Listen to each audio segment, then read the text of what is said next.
Au nom du Père et du Fils et du Saint-Esprit, la paix soit avec vous. Frères et sœurs, nous avons été invités par Dieu pour participer au festin des noces, et c'est pourquoi nous sommes réunis ce soir pour prendre place à la table de ce festin. Nous portons dans nos cœurs ceux qui sont unis à notre prière par la télévision et la radio, celles et ceux auxquels nous pensons, qui sont loin de nous, et surtout nous portons dans notre prière notre confiance pour que Dieu nous délivre de notre péché et qu'il nous revête à nouveau du vêtement de noces que nous avons reçu au moment de notre baptême. Préparons-nous à célébrer cette Eucharistie en reconnaissant que nous sommes pécheurs.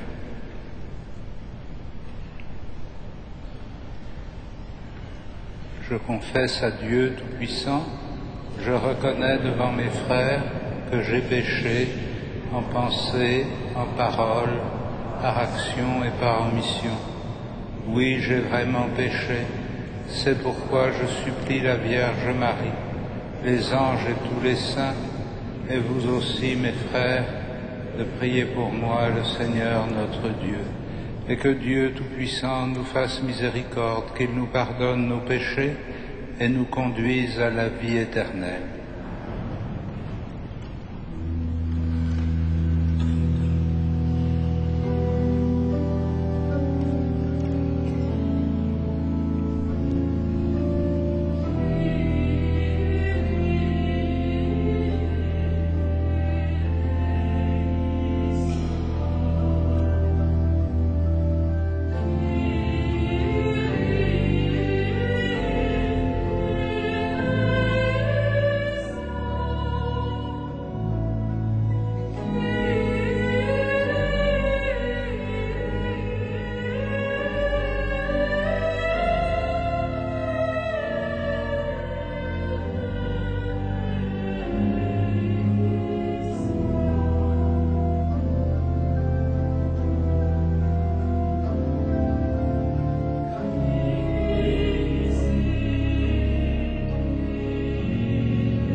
Gloria in excelsis Deo.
Prions le Seigneur.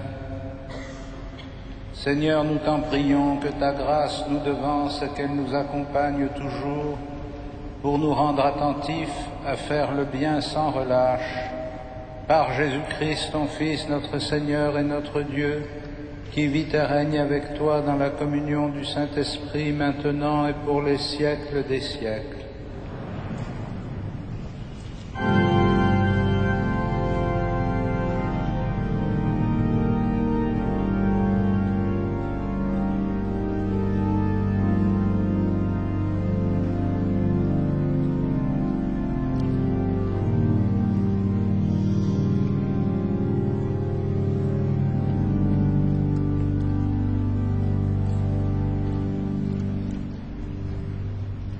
Lecture du livre d'Isaïe. Ce jour-là, le Seigneur, Dieu de l'univers, préparera pour tous les peuples, sur sa montagne, un festin de viande grasse et de vin capiteux, un festin de viande succulente et de vin décanté. Il enlèvera le voile de deuil qui enveloppait tous les peuples et le linceul qui couvrait toutes les nations. Il détruira la mort pour toujours. Le Seigneur essuiera les larmes sur tous les visages, et par toute la terre, il effacera l'humiliation de son peuple. C'est lui qui l'a promis. Et ce jour-là, on dira : voici notre Dieu. En lui nous espérions, et il nous a sauvés. C'est lui, le Seigneur. En lui nous espérions. Exultons, réjouissons-nous, il nous a sauvés. Parole du Seigneur.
Par le juste chemin, pour l'honneur de son nom.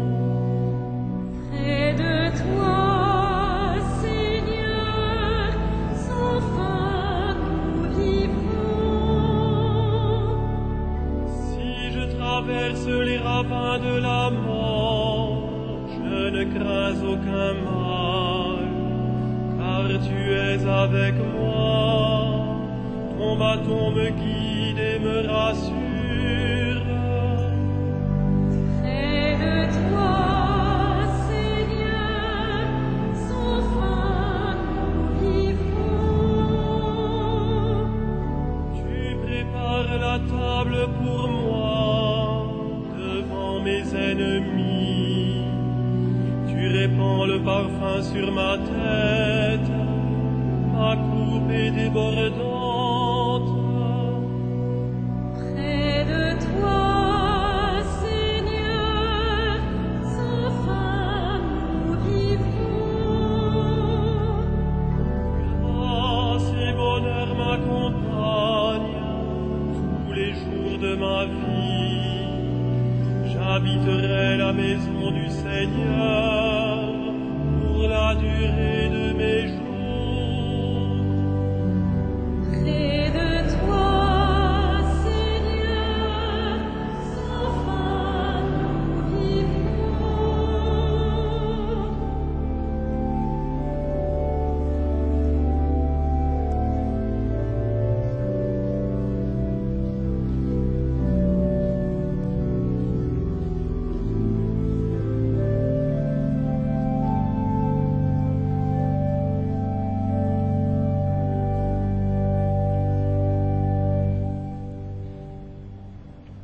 Lecture de la lettre de saint Paul apôtre aux Philippiens.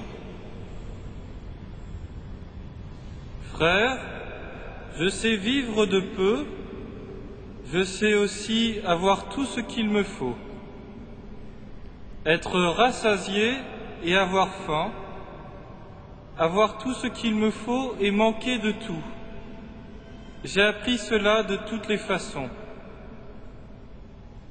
Je peux tout supporter avec celui qui me donne la force. Cependant, vous avez bien fait de m'aider tous ensemble quand j'étais dans la gêne. Et mon Dieu subviendra magnifiquement à tous vos besoins selon sa richesse dans le Christ Jésus. Gloire à Dieu notre Père pour les siècles des siècles. Amen. Parole du Seigneur.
Le Seigneur soit avec vous. Et avec votre esprit. Évangile de Jésus-Christ selon saint Matthieu. Gloire à toi, Seigneur.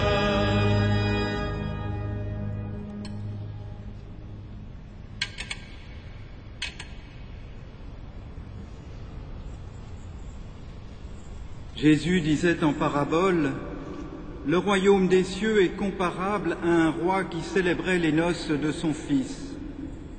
Il envoya ses serviteurs pour appeler à la noce les invités, mais ceux-ci ne voulaient pas venir.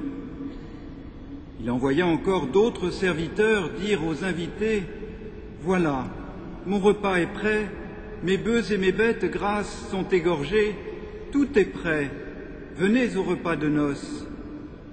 Mais ils n'en tinrent aucun compte et s'en allèrent, l'un à son champ, l'autre à son commerce.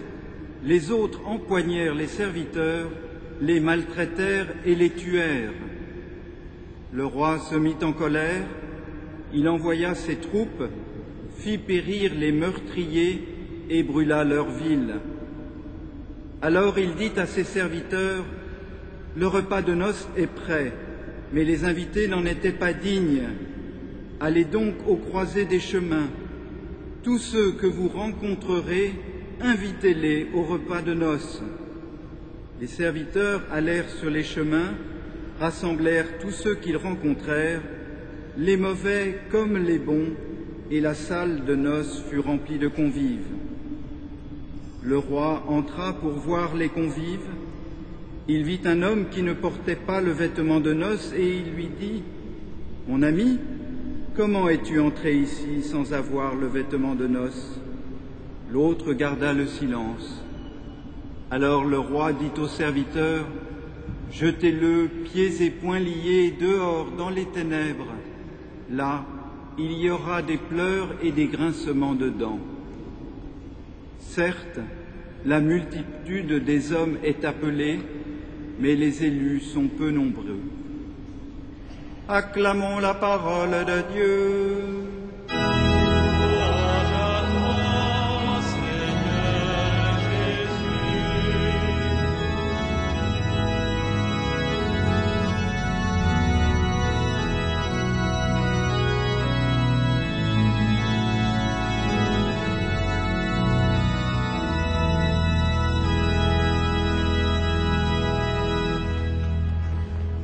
Frères et sœurs, l'évangile de saint Matthieu dont nous poursuivons la lecture et la méditation continue de nous préparer à travers les paroles du Christ à mieux comprendre ce qu'est le royaume des cieux, ce qu'est le règne de Dieu que Jésus est venu manifester sur cette terre.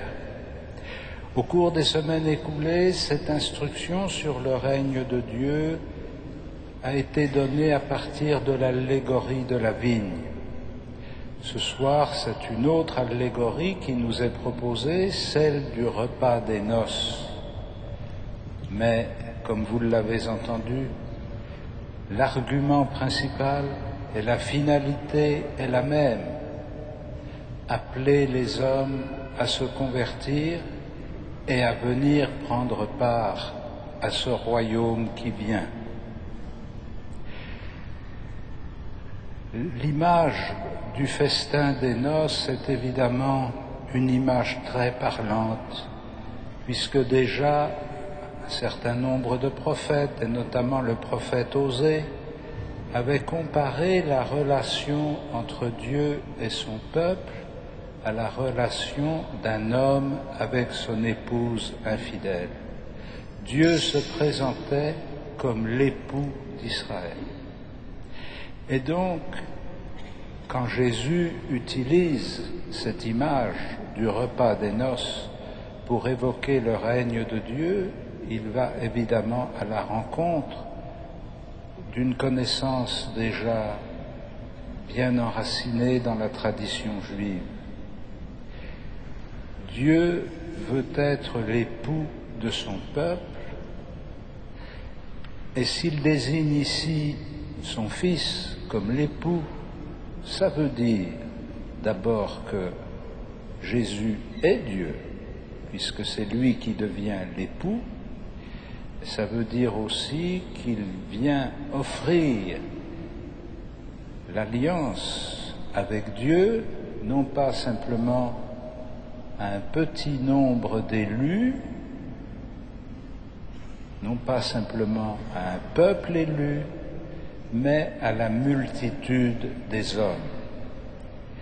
Et s'il y a une restriction, elle ne vient pas de la part de Dieu, qui invite largement et qui, devant la défection de ceux qu'il a invités, envoie ses serviteurs récolter au long des chemins, à la croisée des chemins, des hommes et des femmes pour remplir la salle du banquet avec les bons comme avec les méchants. Et on suppose qu'entraînés par l'atmosphère et la qualité de la fête, les méchants deviendront bons, sauf si, quand le maître de maison passe, il en découvre un qui n'a pas encore endosser le vêtement des noces. Évidemment, la tradition chrétienne a lu, a entendu cette parabole du festin des noces comme une annonce prophétique du banquet eucharistique, car les noces du Christ avec l'humanité se manifestent et se réalisent dans le festin auquel il invite ceux qui veulent le suivre pour recevoir de lui le pain de vie. C'est lui qui invite, c'est lui qui reçoit et c'est lui qui se donne en nourriture, de même que le sang répandu sur la croix est versé pour la multitude, pour vous et pour la multitude. Cette évocation de l'alliance entre le Christ et l'humanité, alliance scellée dans son sang versé, scellée dans son corps livré, cette alliance s'accomplit dans la célébration eucharistique que nous vivons chaque semaine. Et si nous devons appliquer les critères de la parabole à notre situation, nous pouvons dire, nous aussi, que Dieu invite largement, que certains rejettent son invitation, ou plus exactement, qu'ils sont tellement préoccupés de toutes sortes de choses,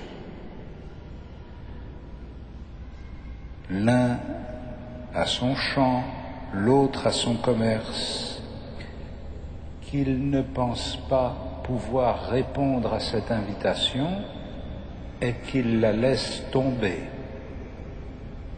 Nous en connaissons pour qui l'appel à célébrer le jour du Seigneur par la célébration eucharistique n'arrive pas à faire le poids par rapport à leurs occupations et leurs activités du week-end. Il en est d'autres qui ont peut-être un temps de leur vie répondu à cette invitation et qui s'en sont éloignés et détournés. Il en est d'autres, enfin, que l'invitation n'a jamais atteint et qui n'ont pas eu le mal de la refuser puisqu'ils ne l'ont jamais reçue. Si nous méditons sur ces différents cas de figure, ceux qui ont répondu à l'invitation, bons et mauvais tous ensemble, ceux qui ont rejeté l'invitation, ceux qui l'ont laissé se déliter au cours des ans et ceux qui ne l'ont jamais entendu, nous retrouvons exactement la situation dans laquelle nous nous trouvons dans la célébration eucharistique.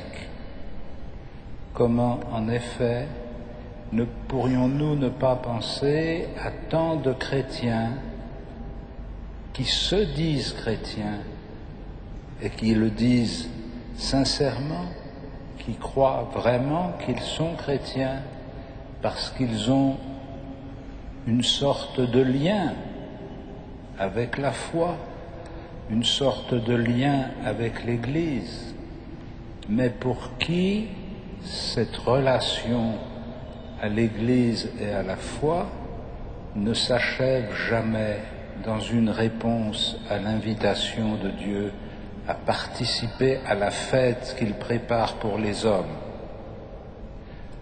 Nous en connaissons tous, nous l'avons été aussi à notre tour à quelques moments de notre vie.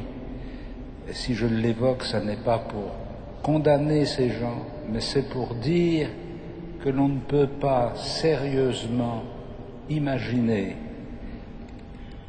que le signe de l'alliance entre Dieu et l'humanité va toucher le cœur des hommes si déjà il ne touche pas le cœur de ceux qui essayent d'être chrétiens. Et nous connaissons tous autour de nous des gens qui n'ont jamais été invités. Je ne parle pas seulement d'être invités à la messe, mais qui n'ont jamais été invités à la foi, qui n'ont jamais été touchés par l'annonce de la foi. Ainsi, quand nous sommes rassemblés pour la célébration eucharistique, nous accomplissons une double mission. La première, qui est de répondre à l'invitation de Dieu et à faire entre nous une fête des noces qui soit la plus belle possible.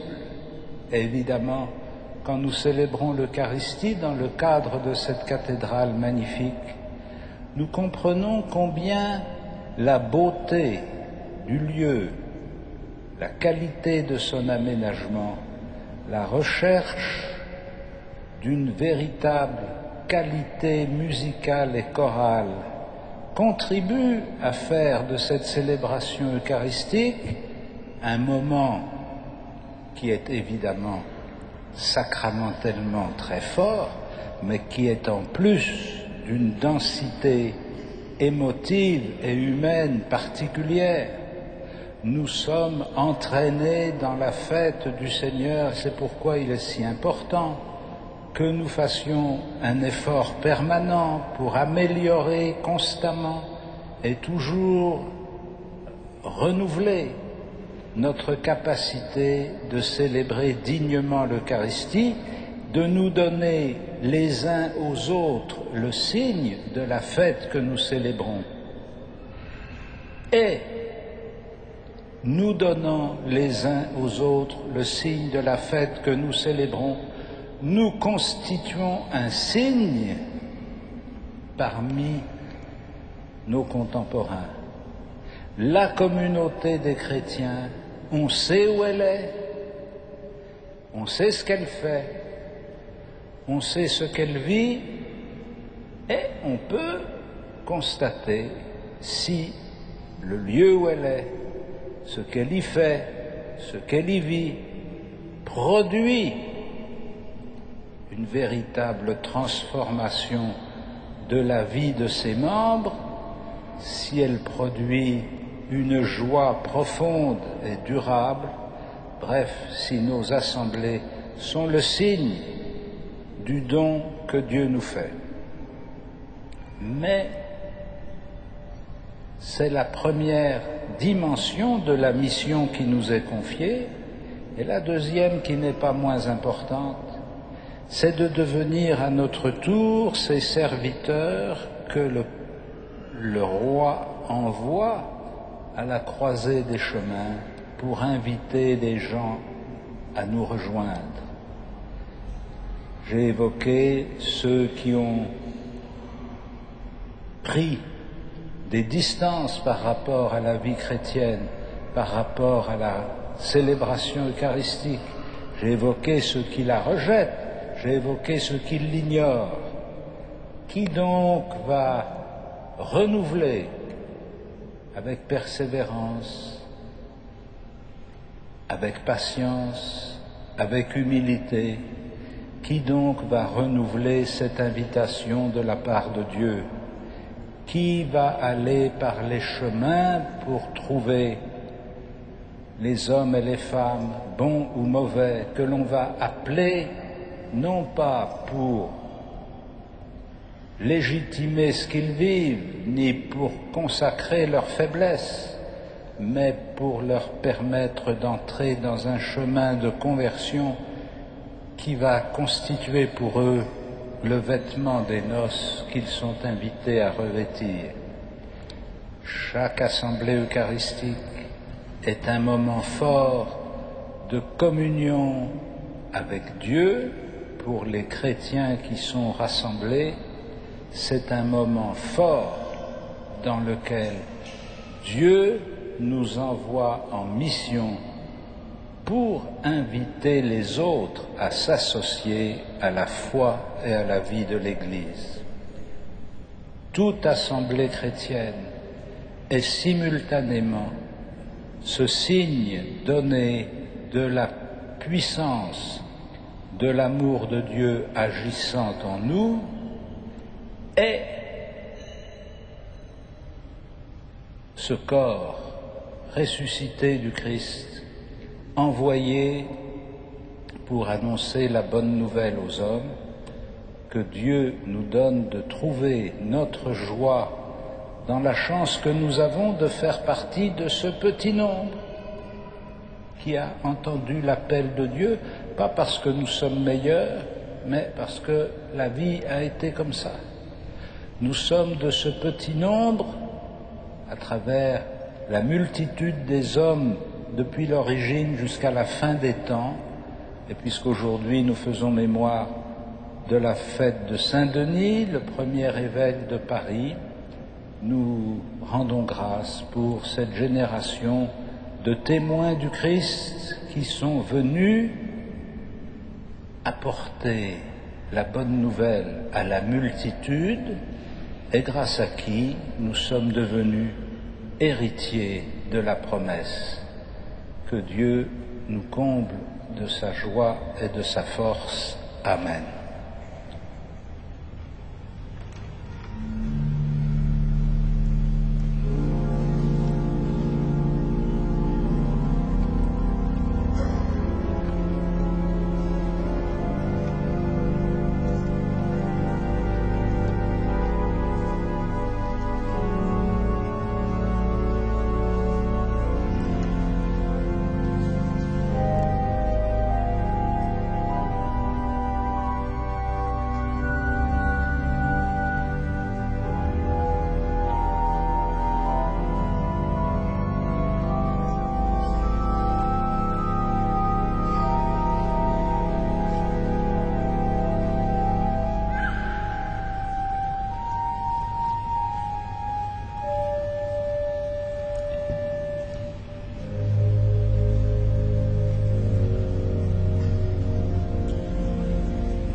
Credo in unum Deum.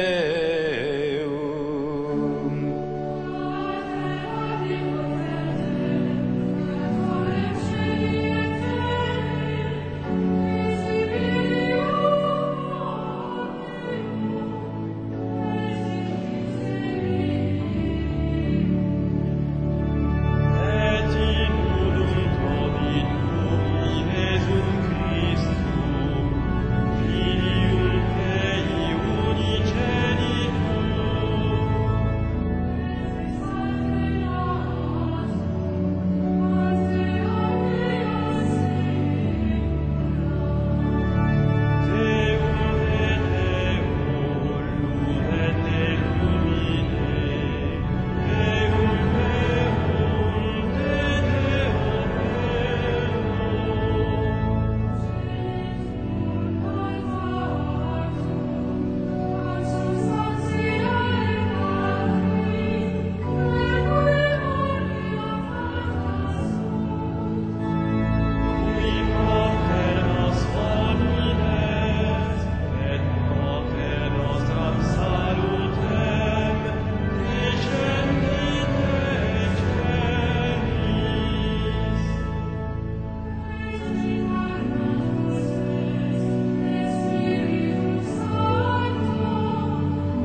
prions ensemble au moment d'offrir le sacrifice de toute l'Église. Seigneur, avec ces offrandes, reçois les prières de tes fidèles. Que cette liturgie célébrée avec amour nous fasse passer à la gloire du ciel par Jésus, le Christ, notre Seigneur. Le Seigneur soit avec vous. Élevons notre cœur. Rendons grâce au Seigneur notre Dieu.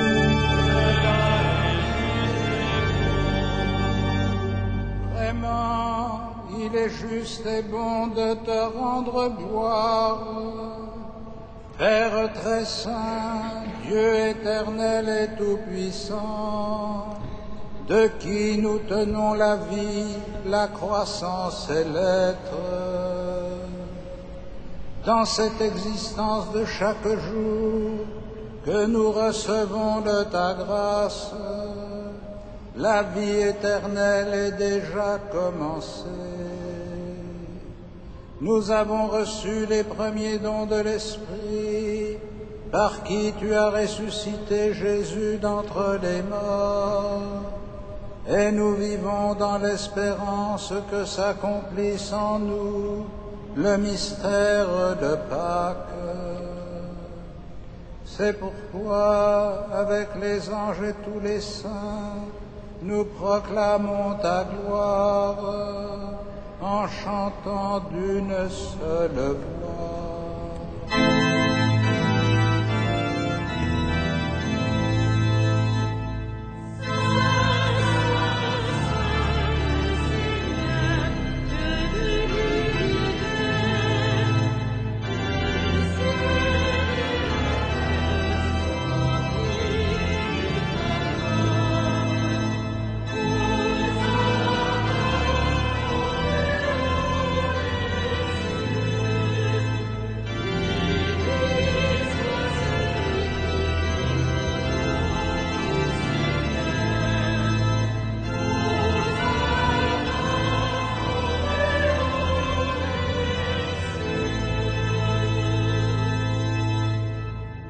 Vraiment saint, Dieu de l'univers, et toute la création proclame ta louange, car c'est toi qui donnes la vie, c'est toi qui sanctifies toutes choses par ton Fils Jésus-Christ, notre Seigneur, avec la puissance de l'Esprit Saint.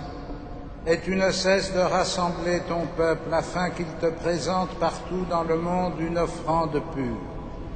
C'est pourquoi nous voici rassemblés devant toi, et dans la communion de toute l'Église, en ce premier jour de la semaine, nous célébrons le jour où le Christ est ressuscité d'entre les morts.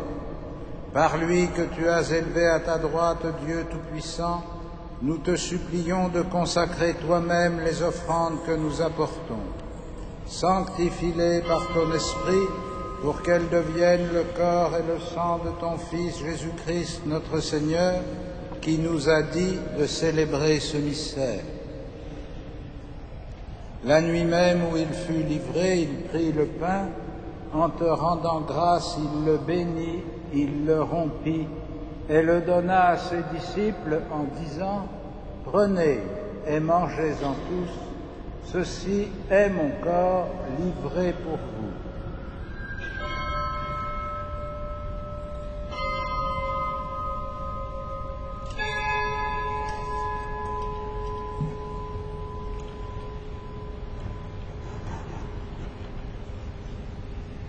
De même, à la fin du repas, il prit la coupe.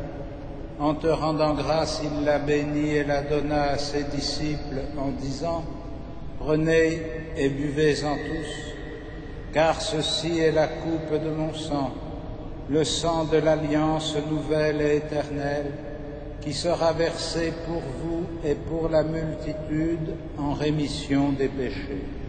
Vous ferez cela en mémoire de moi. »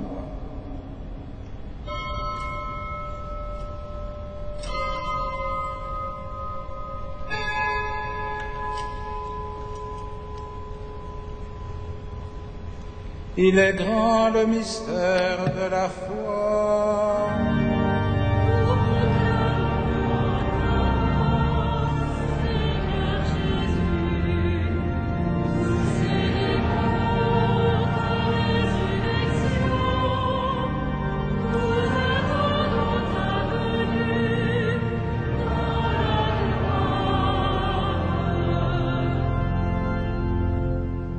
faisant mémoire de ton Fils, de sa passion qui nous sauve, de sa glorieuse résurrection et de son ascension dans le ciel, alors que nous attendons son dernier avènement, nous présentons cette offrande vivante et sainte pour te rendre grâce.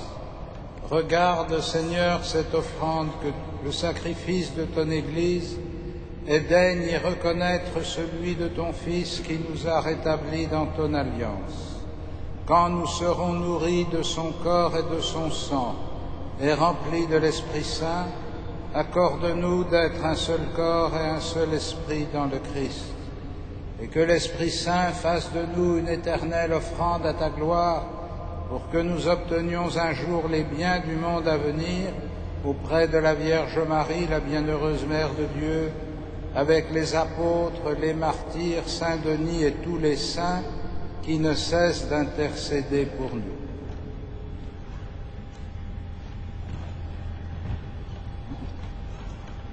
Et maintenant, nous te supplions, Seigneur, par le sacrifice qui nous réconcilie avec toi, étends au monde entier le salut et la paix. Affermis la foi et la charité de ton Église au long de son chemin sur la terre. Veille sur ton serviteur, le pape Benoît, notre évêque André, ses auxiliaires, Michel, Jean-Yves et Jérôme, Éric et Renaud, les prêtres, les diacres, tout le peuple des rachetés. Écoute les prières de ta famille assemblée devant toi. Ramène à toi, Père très aimant, tous tes enfants dispersés. Pour nos frères défunts, pour les hommes qui ont quitté ce monde et dont tu connais la droiture, nous te prions. Reçois-les dans ton royaume où nous espérons être comblés de ta gloire, tous ensemble et pour l'éternité, par le Christ notre Seigneur, par qui tu donnes au monde toute grâce et tout bien. Par lui, avec lui et en lui.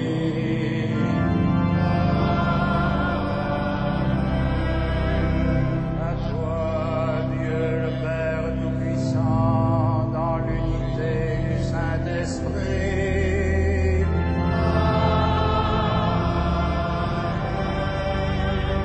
Tout honneur et toute gloire pour les siècles des siècles.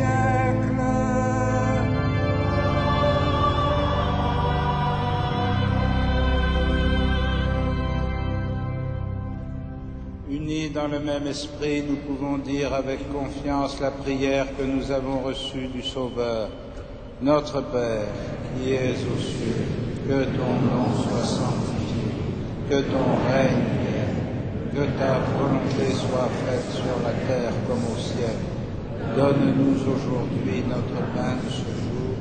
Pardonne-nous nos offenses, comme nous pardonnons aussi à ceux qui nous ont offensés. Et ne nous soumets pas à la tentation, mais délivre-nous du mal. Délivre-nous de tout mal, Seigneur, et donne la paix à notre temps. Par ta miséricorde, rends-nous libres du péché, rends-nous forts devant les épreuves en cette vie où nous espérons le bonheur que tu promets et l'avènement de Jésus-Christ, notre Sauveur.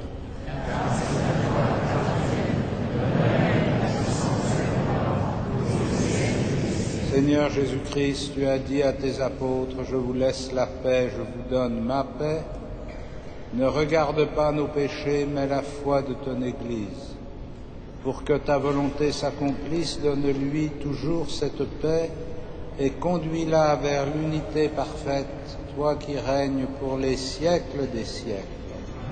Et que la paix du Seigneur soit toujours avec vous. Frères et sœurs, dans la charité du Christ, donnez-vous la paix.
Heureux les invités au festin des noces de l'agneau. Voici l'agneau de Dieu qui enlève le péché du monde. Seigneur, je ne suis pas digne de te recevoir, mais dis seulement une parole et je serai guéri.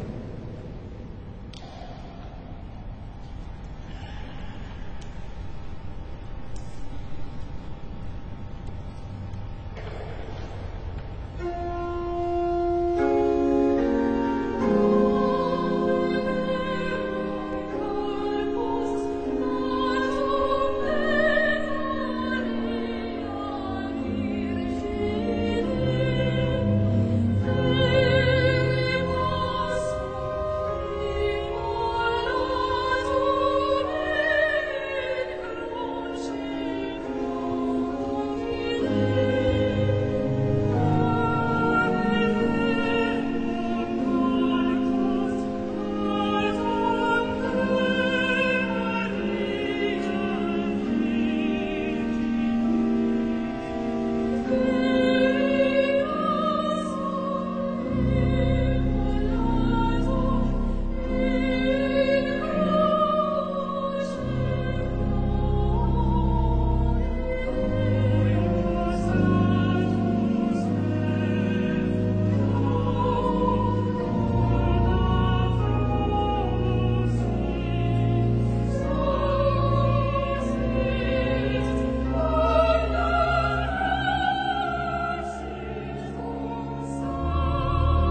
Frères et sœurs bien-aimés, quelques informations pour ces temps que nous vivons. Tout d'abord, cette semaine, jeudi, adoration du Saint-Sacrement à 19h. Samedi prochain, nous serons plus de 250 à partir, chapelain compris bien sûr, sur les pas de Maurice de Sully à Saint-Benoît-sur-Loire pour préparer notre grand jubilé de la cathédrale. Et donc vous pourrez les uns ou les autres être en communion de prière avec nous. Et le service à la cathédrale continuera exactement comme d'habitude. Dimanche 16 octobre, le soir du dimanche, notre archevêque présidera l'Eucharistie avec une action de grâce spéciale pour le 20e anniversaire de la fondation des fraternités missionnaires des prêtres pour la ville. Ce sont 41 prêtres de Paris qui sont envoyés dans les différents diocèses d'Île-de-France. Vous avez quelques notes sur votre feuille qui vous dit la chose. Par ailleurs, les bénévoles vous donnent le texte de la conférence des évêques de France en vue des élections présidentielles. C'est un texte important qui permet de discerner, de réfléchir dans ces moments-là que nous vivons. Et puis, les nocturnes de la cathédrale au mois d'octobre, c'est tous les jeudis et tous les samedis à 21h. Vous pourrez aussi, le mardi 11 octobre, mardi prochain, prendre des billets à l'accueil pour le concert de musique sacrée à la cathédrale Salve Mater Salvatoris. Enfin, et je finis par là, vous avez reçu cette enveloppe « Donner et recevoir », c'est l'appel habituel pour le denier de l'Église. Vous savez que c'est un devoir pour tout chrétien de venir en aide aux besoins du diocèse dans lequel il se trouve.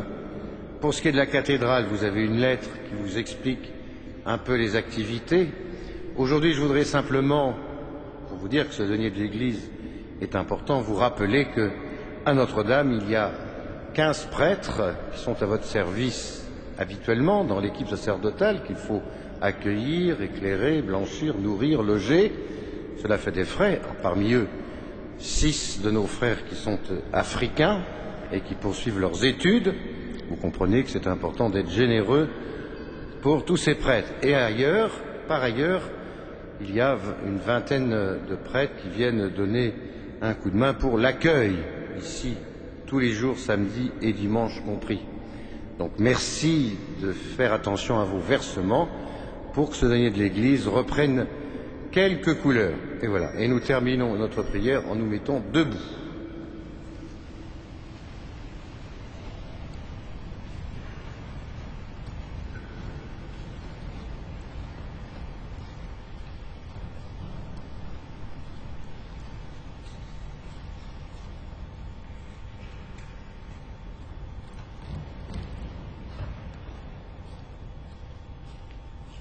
Dieu souverain, nous te le demandons humblement. Rends-nous participants de la nature divine, puisque tu nous as fait communier au corps et au sang du Christ, lui qui vit et règne avec toi dans la communion du Saint-Esprit, maintenant et pour les siècles des siècles.